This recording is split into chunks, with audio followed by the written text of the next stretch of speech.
When you look back on the first few seasons of competitive Rocket League, the thing that really separates the best teams from everybody else, at least at that time, was not really the ability to pull off incredible passing plays or really break down the other team through passing, but it was more about individual mechanics and individual skills. So you have teams like Flipside and IBP that really were just mechanically way more experienced than a lot of the other teams. And now the state of Rocket League today is completely different, and it's really a good thing. Everyone's mechanics are pretty much on point. You know, there are definitely players that are better mechanically. You've got players like Squishy, for example, who can hit flip resets way more consistently than almost everybody. And I would include people like Justin and others. And you know, this stuff does matter, no doubt, but on a much smaller level than at that time. The really important thing for a team in 2018 and now going into 2019 is whether they can pass, because it doesn't matter how good the defense is, passing is the thing that will break down any defense. And this is really how players who maybe even aren't mechanically at the level of their opponents can beat those other teams. So in this video, I'm going to be taking a look at some of the craziest passing plays in Rocket League history. Most of them are from professional tournaments, but I've also included a few others that weren't because they're just really crazy and pretty funny. So let us know if there's any that you think I missed, because there's, you know, a ton of crazy passing plays out there that have happened, and I'm sure I've missed some. But otherwise, let's just jump right in. All right, number 10 on my list goes to We Dem Girls and their passing play, actually from this season's regional championship. So this play is really special for one main reason, and that is Metzanorris and his ability to make the decision here to pass instead of shoot. Now, obviously there's a bunch of other passes that happened before this, but this infield pass right here is something that we low-level players don't even think to do. Like, this isn't even on our radar. And this pass for me really represents where Rocket League has come and just the importance of passing at a high level. Those moments where you feel like you should just go for a shot at the highest level, they go for that one extra pass that just completely throws the defense off. He's Ignite in the middle, but he couldn't get the pass to him. Ignite still gets a hit. Chance for Metza. Metza centers it over to Remco, and Remco with the finish. Look at this play. The first touch to the side, getting it around Ignite. That touch was awesome. They put it around that defender. And then the Metza pass as well. Instead of going for the shot, he saw that defender. It would have been an easy save for that player net, but once it was a pass, he just sat, looked, cried a little bit, and watched that shot go right by him. Number 9 on my list goes to Cloud9 back in season 4. And really, I wish I could just include this entire season. They were on, you know, a tear this season, and they were really showing the importance of passing with speed and precision. And there are so many pro teams, even today, that I don't think are passing the way that Cloud9 was 2 seasons ago in season 4. So this play, again, sort of summarizes this season for them. But this one's great because it was a little more flashy, and, you know, you've got a nice little pre-jump in here. Now, there was a time when plays like this would have been nothing short of unfathomable for us. So it's just crazy the transition that really happened in season 3 and season 4, and I feel like Cloud9 was a big part of that transition. It's played by Classics, and those are the kind of clears that Ghost needs. High and lofted, just to give them some time to get into the area, to make some stops at the midfield. That's going to be another pass straight into the middle.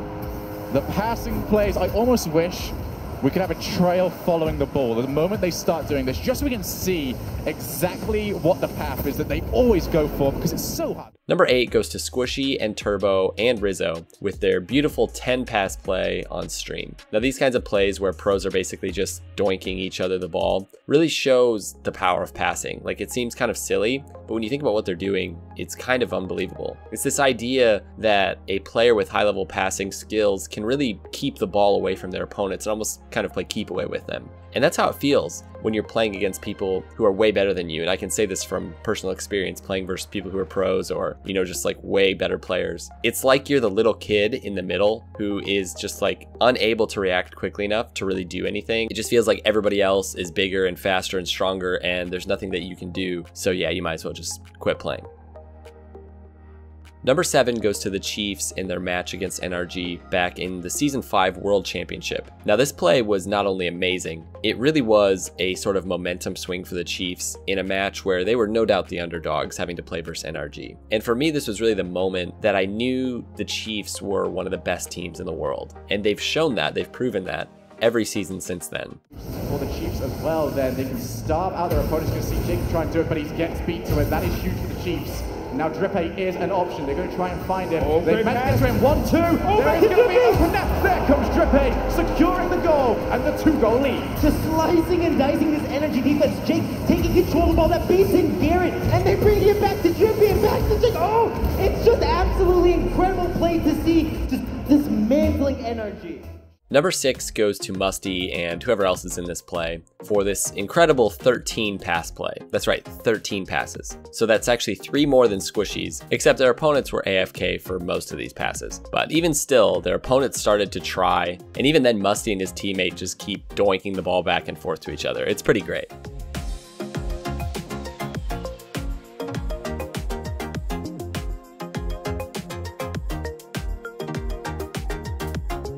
Number 5 goes to Dignitas in Season 5 at the World Championship in the Grand Finals versus the team that they'd already lost to earlier in the tournament. Now, I've wondered before if all of the passes that happened in this play were on purpose. If they are, it's pretty unbelievable. But I really do think that they were. Even at my level of play, for example, I feel like I'm getting to the point where passes are basically always intentional. Like if you just hit it down the field at your teammate, or if you miss a shot but it goes right to a teammate, that's usually a pass, and it's usually on purpose. So in this case, the fact that the ball goes to K-Dop up on the wall here, you know, it is mind-blowing because I think it really is a pass. Like he chose to miss the goal in that way. Who knows though?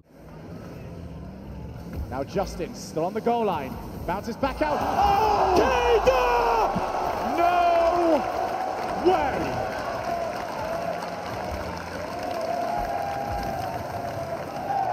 You cannot defend that! Number 4 goes to this passing play from Splice at the last Northern Arena tournament. Now this is one of the coolest passing plays I think I've ever seen. Most of them are on the ground and they're incredibly fast, and they really show what it takes to break down a solid defense like that of NRG. You have to be fast. You can't just like have slow passes, they have to be quick passes. And it's hard for me to even fathom, you know, pulling off a play of this magnitude, especially against a team like NRG. I think this really shows just how good Splice is as a team. Have a lot of pressure here though. This needs to be their chance, especially with Fireburner moving upfield. A good bump there. No 50 though for Karma. Oh, a chance if she had jumped up to that, she might have been able to get a redirect towards the net. She had no boost as Justin was rotating back with her and he had taken the boost just There. before that. But quick passes, Karma's able to finish it out. Dude with the nose. This is the repeated passes across that midfield. The give and goes. Dude with the nose, to J-Wiz, back to Dude, back to Karma. I love this control. Number 3 goes to the JNAP's wave dash pass to Rizzo. Now this one made my list, not because of how many passes were made. Like a lot of these, you know, there's a bunch of passes. In this case, it's just one, and it's how impressive this single pass was. And what's cool about it is actually the story behind this pass. JNAP's actually does a wave dash to get the pass around the defender. But the hilarious and, you know, kind of mind-blowing thing was that JNAP's apparently didn't know how to wave dash at the time. And so he knew he needed to wave dash, and he just basically guessed as to how you do a wave dash.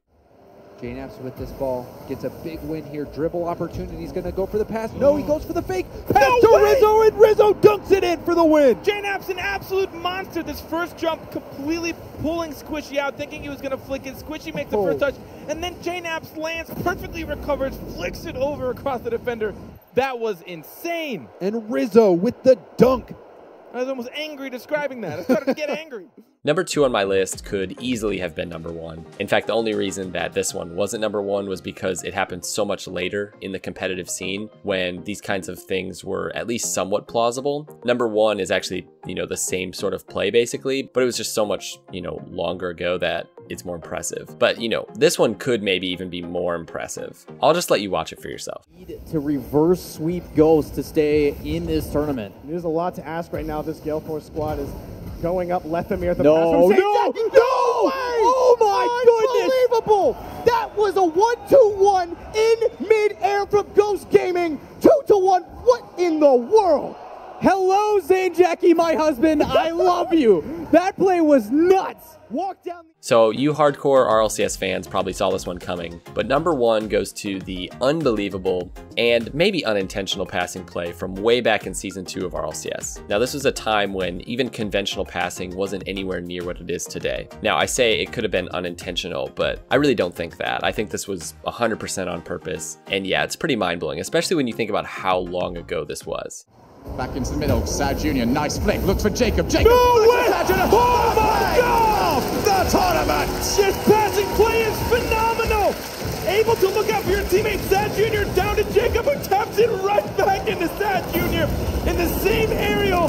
My God, this is incredible! All right, I hope you guys enjoyed this one. If you are interested at getting better at passing or just understanding any part of Rocket League or improving, check out Gamers Ready. So it's a platform that I'm a part of, and it exists basically for Rocket League coaching. There's a lot more that we're doing in the future, but that's what it is right now. And we have, rlcs pros on there. We have coaches who've been doing this for a really long time. We have people with tons of experience and, people who understand the game in ways that you and I can't even really imagine. So if you're interested in that, I've got a link in the description below. And yeah, you can check it out if you want. All right, thanks guys. We'll see you next time. Peace out.